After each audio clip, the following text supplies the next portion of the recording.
Hello, in the last four tutorials, I have been trying to simulate this industrial robotic arm on ROS. So I only had this um, CAD model of it in SolidWorks, and I was using URDF exporter to export this URDF and to so we can use this URDF in ROS, and then we changed a lot of things. So you can check out the last four tutorials to see. And then afterwards there was some confusion about URDF, how to configure URDF and all that. So let me tell you how, like, what were the confusions. So when you will export URDF, you will have only these parts. So because it's a series of Freedom Robotic Arm, you'll have first base link and the link 1, and base link and link 1 are joined by joint 1. As you can see, if you expand joint 1, its parent link is base link and child link is link 1. And similarly, link 2 is link 2 and link 1 are unconnected by joint 2, and that goes on till link 6. So as you might know that it's a serial robot, that's why you can write URDF in it where it has parent-child relationship and all that. But once you export it, you also have to export, once you have exported URDF and you bring it in your Ubuntu system, you must open it in some file code editor, and then you have to add it a link, for example a world link which does not have any inertial parameters. So for example, if you see other links, these are the inertial tags which tells how much the mass it is and what's the inertia matrix, and what's the visual of it, and what's the collision tag of it. So if your URDF robotic arm does not have a fixed link, which is a fixed link which does not have inertial tag, then it will not load it. It will not be loaded in the URD, and it will not be loaded in the gazebo. So you have to add this link, which is basically an empty link, world link, and then you have to join this world link with the base link using this joint W, which is also a fixed joint, and its parent is world and its child is base link. So these are like 3-4 lines that you have to add, so you can then spawn this model into gazebo. Now to use controllers or to use ROS controller or Gazebo ROS controller, what you have to do is basically you have to install Gazebo ROS controller, and one easy way to do it is simply sudo apt-get install ROS, because I have ROS kinetics, so ROS kinetic ROS controllers, and because there are a lot of packages, so if I just use static, so it will install all of them. Similarly, you also have to if you see, I have Gazebo version 9, as you can see here. So I have to install Gazebo ROS controllers also. So what I can do is, if I do ROS control install ROS kinetic and then Gazebo 9, and so it will install ROS controller. As you can see, there are a lot of packages. If I keep hitting tab key, and if I just use static and enter, then it will install all of these, which will be 6 packages, and I already have it installed, I think. So as you can see, they are already installed, so I don't need to install them again. But if you don't have them, please install them. So what it does is basically it installs this file, which is libgazebo ROS control file. It's a compiled C++ code. That's why its extension is SO, which is shared object. And you have to add gazebo tag in it in the URDF that you exported from the SolidWorks. So you're using within a gazebo, you're telling it that you're using a plugin, which its name is Gazebo ROS control and libgazebo, and then there are some other parameter, for example robot namespace, and which we will later use, and it's very important. Legacy mode for back compatibility, and Gazebo ROS control default robot hardware sim. But this is not the only thing that you have to add. You also have to add transmission. So for example, in your URDF there are a lot of joints, and Gazebo does not know which joints to move. Like when you write control, so it does not know exactly what joints to move, so you have to add these transmission tags for each joint that you want to control. So for example, transmission interface, it's a simple transmission interface, and it also needs to know, Gazebo also needs to know, for example, if it's a position control joint or a velocity control joint, it's a wheel, or it's a simple robotic joint, or it's a wheel, or it's or if it's for example drone joint.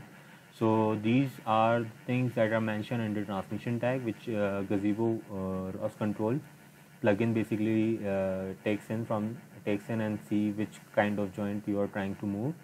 So we name the transmission as T1, T2, or whatever the name you like to refer, and then type of the transmission is simple transmission. There are different types of transmission that you can look up on Gazebo. Then you have to mention the joint name. So if I don't write joint name properly, and it should match exactly the joint one that I have and I want to simulate. Similarly, hardware interface. So it's basically position joint interface, because I'm going to use position controllers for it, where I give a specific goal position and desired goal position, and goes to that position. Similarly, though we don't need actuator, but like for the sake of completion, I just added these also.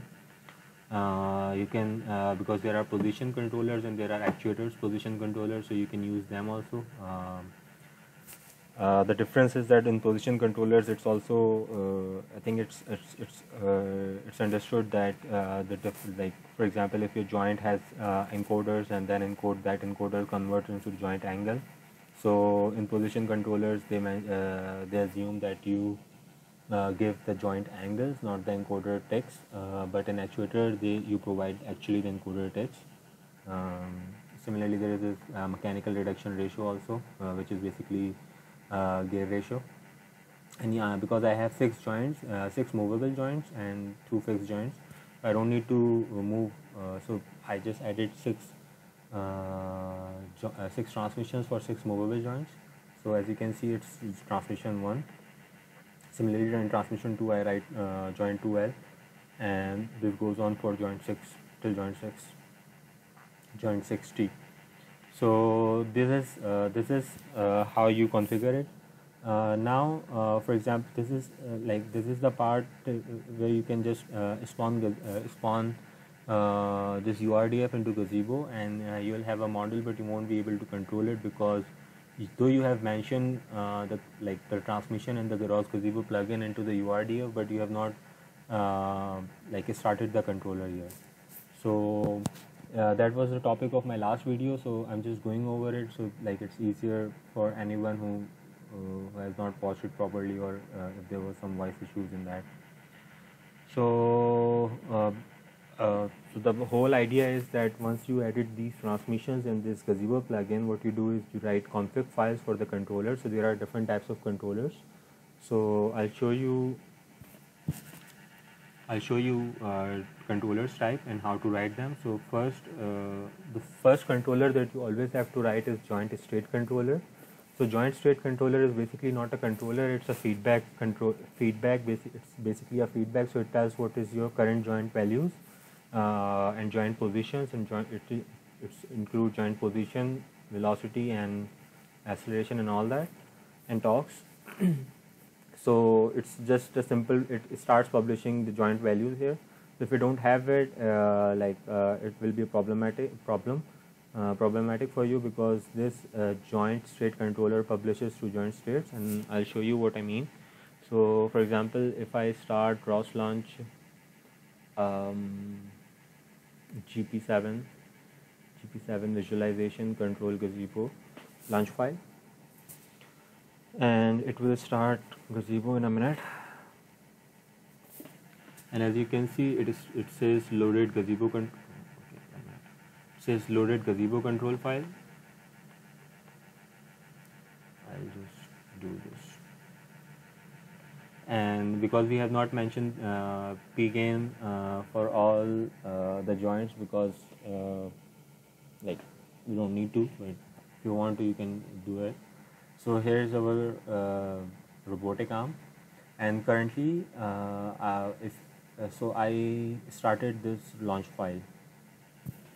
So first of all, this joint state controller. So this joint state controller basically starts this topic. If I write ROS topic list, and I grab joint, so this is the topic that it publishes to joint state controller. So if I do ROS topic echo joint states, and I publish it 3 times. It's basically the joint name and then position, velocities, effort, because they're not configured, that's why they're not published here. But positions are published, and currently all the positions are 0, 0, 0. So there are 6 joints, that's why there are 6 values in it, and we can do it continuously. I just published it 3 times. Okay. So the second, so this is the first type of controller that you have to write all the time. Then there are single joint controller. Single joint controller means like you can control single joint, each joint individually, and these are the joints that basically no one use. To be honest, I never use them because they're not useful, and you cannot configure them with Move It. So it's not like it's that kind of joint where you have, for example, one torso that you want to joint, or for example, if you have a camera which has 2 motor for pan and tilt, then you configure these kind of controllers. So for those joints, so as you can see, I have single joint controllers and I can configure them. So because I have a launch file which starts all this control gazebo, and in this gazebo file these are the controllers that I am starting. Controller spawner, joint state controller, and this is the ARM controller. So let's see, if I do this and I'll open it and look in here and close this. Okay, so ARM controller is coming from here basically, which has 6 joints, and it's a trajectory controller, so we can control all joint together in a trajectory form. But let's not start this now, let's not spawn this, and let's spawn these joints, joint 1 position controller, which are single joint controllers. And if I do this, I have to paste it 6 times because there are 6 joints and these are single joint controllers, so 6 joints basically. And I'll do 1, 2, 3, 4, 5. These are 5 because I have till 5 joints here, as you can see. Then each joint controller, we write joint controller, and then type of the controller, which is joint position controller, joint name, and then the PID values. So if I kill the launch file and start it again, so here I have it saved. I should save this launch file, and I will start this launch file again.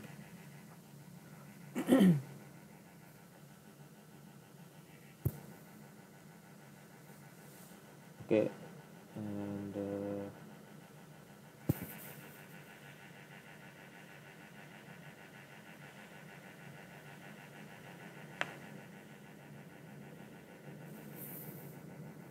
we can write a lot of things in joint configuration file, but currently I have just written three values: joint type, joint PID values, and joint name. But we can set soft limits and all that, but let's not get into it right now. So what these joints do, when we spawn these joint, joint controller, joint 1 position controller, what they do is they start listening to certain topics, and if we publish on those topics the joint positions, then the joint in the gazebo will move. So let me show you an example. So if we do ROS topic list, there are a lot of, as you can see, there is this GP7 robot, which is the namespace, then joint 1 post controller, and then there is command. Similarly, there are 6 values, 6 of these. So if I do ROS topic publish GP7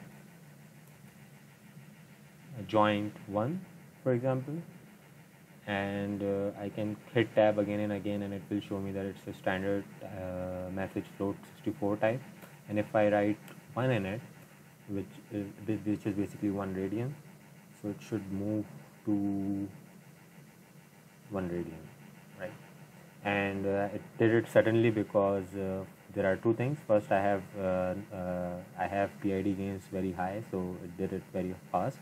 Secondly, I'm running virtual Ubuntu on my computer, and on top of it I'm capturing the video. So let's bring it back to 0, and it will go to 0 now. Yeah. we can do the same thing for other joints. So for example, we can publish, let's clear this so it's easier to follow. We can do ROS topic publish to GP7 joint, for example, joint 2, and command will send it to 1. So normally it's very smooth, but like because of all these heavy processors, it's not running very smooth and it goes directly to that point. Okay, so we can bring it back, or we don't have to. So this is something where we have to so if we have 6 joints, for example, we have to control them individually, and it's not very efficient in the way. For example, if I want to go to certain pose using joint positions, so I'll have to do it for each joint separately, and then I'll have to keep track of the time, and it's not and to make a trajectory, it's very difficult to do it for like to publish joint positions on each joint. So what's nice about ROS control is that they provide this another type of controller, which is joint trajectory controller.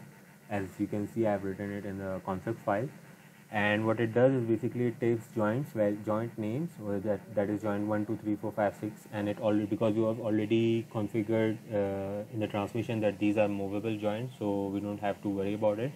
And then the type of the controller is position controller, joint trajectory controller. So for example, if I, instead of spawning these joints, if I do arm controller, so there is something very nice thing there is something nice about it, and what is, I'll show you. So what I did is here is basically I copy pasted arm controller here, I saved the launch file, and I restarted the launch file. Now you have to remember that trajectory with MoveIt you can use trajectory controllers, but you cannot use single joint controllers. So if, for example, if you have to make your MoveIt package, which will be the topic for this, which will be the topic for my next video, for this controller, for this robotic arm, I will be using arm controller, which is basically a joint trajectory controller. Okay. So if we see ROS topic list, so I'll clear the screen and ROS topic list. You'll see that ARM controller is published, and it's basically an action server. So an action server can be determined by when SAV, feed, cancel, goal, result, and status. And it also publishes a topic. We can publish to this topic trajectory points. So trajectory points are basically, so for example, if I want to go from one, for example, 0 0 0 0 0, this is the 6 positions of 6 joints, and I want to bring all these 0 zeros to 1 1 1. So they won't directly go to that position, they will make a trajectory out of it, that is, they will cut it into, like, they will sample it from 0 to 1, and then they will move it smoothly between these points, all these joint positions. So if we were supposed to do it using single joint controllers, it would take a lot of programming to do it, but we just simply change the config file and spawn that controller, and it's now able to do that. Basically, internally they are doing the same thing, but yes. So there are 2 ways to control this, to move this robotic arm in joint trajectory controller. One way is to basically publish on this topic. So I'll show you what this topic is. So if I publish on GP7 arm controller command, and if I keep pressing it, so this is the topic message that I have to fill in, and it's a lot of messages. So basically points here is basically those intermediary points from current position to goal position for the joint values that I have to mention. Similarly, I have to mention these header completely and the joint names. So doing it from terminal, it's very difficult. So there is a small RQT GUI that you can install. It's called, if I do ROS run RQT joint trajectory controller, and again joint trajectory controller, so it will open up in a minute.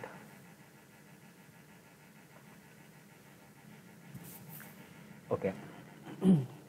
So here is joint trajectory controller, and this controller is this simple GUI is very helpful for checking if your joint trajectory controllers are properly configured or not. So here it says joint controller manager namespace. So this is the namespace of our controller, and the controller we have it spawned is ARM controller. So it's ARM controller, and we can select ARM controller from this drop down list, and it will automatically fill in these joints and their to their limits. So we have to start it.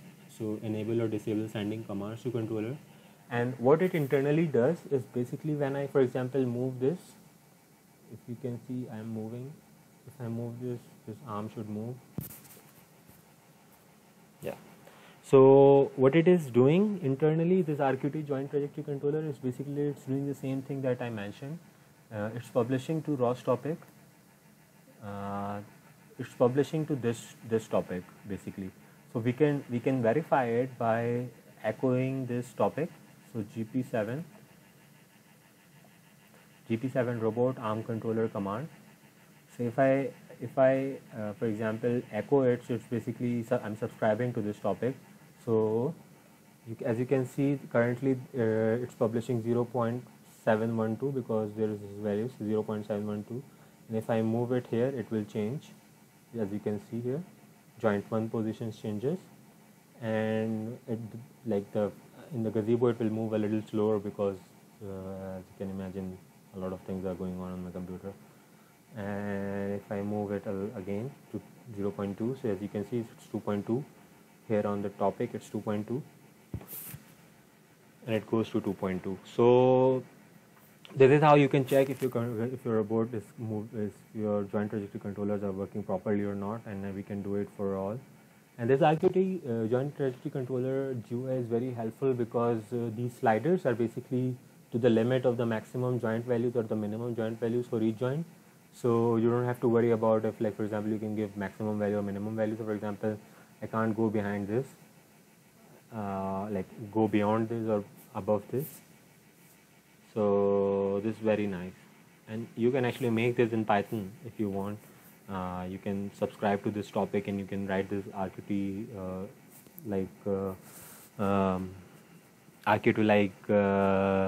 GUI in, for example, PyQt5, and use these sliders to read this maximum minimum position from URDF, because we have URDF on the parameter server. So for example, if you see a ROS param list, and if you grab robot description, so there is this robot description which is basically the URDF file. So if we can do this, we can get this robot description file here, and we can grab from it, for example, limits. It will not limit, lower. So lower is the joint value. So as you can see, these are the 6 lower values that we mentioned in our URDF: 2.69, 1.27, 1.2217, 3.3161, and all that. And these values are basically mentioned in our URDF, which we loaded in ROS param using the robot description with the robot description name. So if I go under robot GP27 robot URDF, and in each joint, so for example joint 6 has the limit, if I expand joint 6, and if I go under limit tag, so this lower is the lower joint position limits, maximum upper is the upper joint maximum limit. So as you can see here it's 0, 6.1 and 8, and minus 6.1087. Similarly, we can also mention effort, which is basically the torque of the motors or the joints, and velocity, which is in radians per second, and these lower and upper are basically in radians. So this is how basically you configured a controller and you start it. And I'll close it first, so I close the RQT also. So I mentioned in the last tutorial how to how to write this launch file, and it's not very difficult, and it's on my GitHub link, and it's attached to this video. So it's simple. You open the Gazebo first using the Gazebo package in an empty world. With an empty world, you upload the URDF file on parameter server, and its name is robot description, as we saw here. As you can see, it's I grabbed it. So if you want to print complete file, you can do this, and it's the complete text of this file, URDF file. Then you spawn this robot, basically this URDF model, into the Gazebo by using URDF spawner, which is from the Gazebo ROS package. Remember, we install it initially, and there are some other parameter. For example, I can do it on like the XYZ values are 0, so it spawns the Gazebo, spawns the robot at empty world 000 position. You can do it on other positions also if you want, for example 1 2 3, and the units in Gazebos are basically SI units. So if I do 1, it's 1 meter forward. Then we start the controllers using this.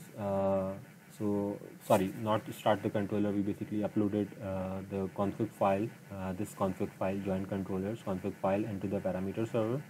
So if you, for example, want to see this, what you can do is, so we have this ROS param list, and under ROS param list you can see that we have GP7 robot joint 1 position controller joint. So this is basically this file that is uploaded to the parameter server, this file, go down, this joint controller file. So for example, if you see, GP7 is the namespace, and then under GP7 it's joint 1 position controller, and its type is this. So we can get this value simply by doing this. ROS param get. You don't have to do it, but like I'll just show you what it means. So joint 1 position controller, and if I type, so it gives me position controller, joint position controller, similarly like this. And if I do like it basically loads this whole complete file into the parameter server. And how we do it is basically in the launch file we do it like this under ROS param tag. And why we do it is basically because in later on when we will be trying to spawn the controllers, so these spawners read the joint controller configuration from the parameter server, not directly from the file. So when if I don't do this, if I, for example, highlight this, comment out this, and I try to spawn the controller, the controller launch file will be, the controller node will be looking for controllers config in the parameter server, and if they don't find it, then it will be a problem. So we have to do this. We have to upload these configuration into the parameter server. Then we spawn the controller using the controller spawner, controller manager. So it's basically a package which comes, it's basically a node that comes with the ROS controller package. So if you go, for example, if you do sudo apt-get install ROS kinetic, and you do ROS controller, so not ROS controller, sorry, sudo apt-get install ROS kinetic controller. So as you can see, controller manager and controller manager messages are something that you must have installed.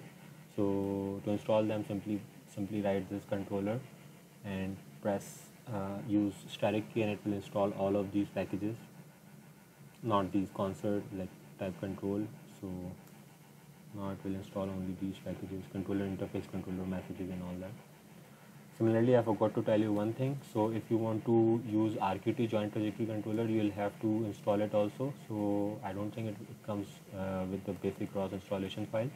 So sudo apt-get install ROS kinetic RQT, and after RQT, if you write -joint trajectory, and if you keep pressing, it will say joint trajectory controller and plot. Plot is also basically very nice features of RQT UI, and you can see how they work, but not in this video, and because I already have it installed, so it will say that I have it installed. Okay, and then we spawn the controller. We name it namespace. So as you, if you have noticed that gp7 underscore robot is the namespace that we use in the controller file also, and we also used it into our URDF when we were using Gazebo plugin initially. Here robot namespace, so it's very important that you keep this namespace similar throughout all the files, so later on when we configure move it, then it's easier to see what's how to properly configure, like how to connect trajectory controller action server for the controller with the action server of move it. And there are some other files. Joint state publisher, basically you don't need it because joint state publisher is basically does the same thing as joint state controller. It joint state controller, and it publishes to the joint state, and you use it when you don't want to, for example, like you don't have your controller configured, then you use it to see, like to simulate under the simulation joint angles. Robot state publisher is something that you need basically because it publishes the TF tree. So we can see this how it publishes the TF tree. So I'm gonna close this all.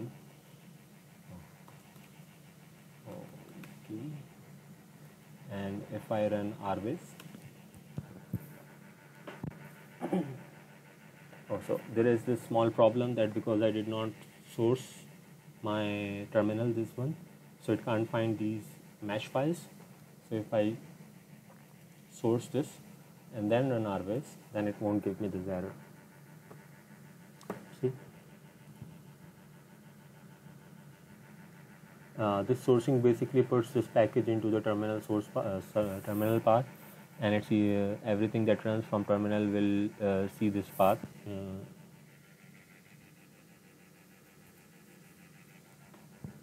And it's gonna be a while. I'll resume the video once it's open. So I think my virtual Ubuntu is out of memory, so it's probably that's why it's not opening. But I'll show you how to configure RBase also, so it opens with the Gazebo with the launch file in the next video. Up till then, goodbye. Have a good day or night. Thank you. Bye.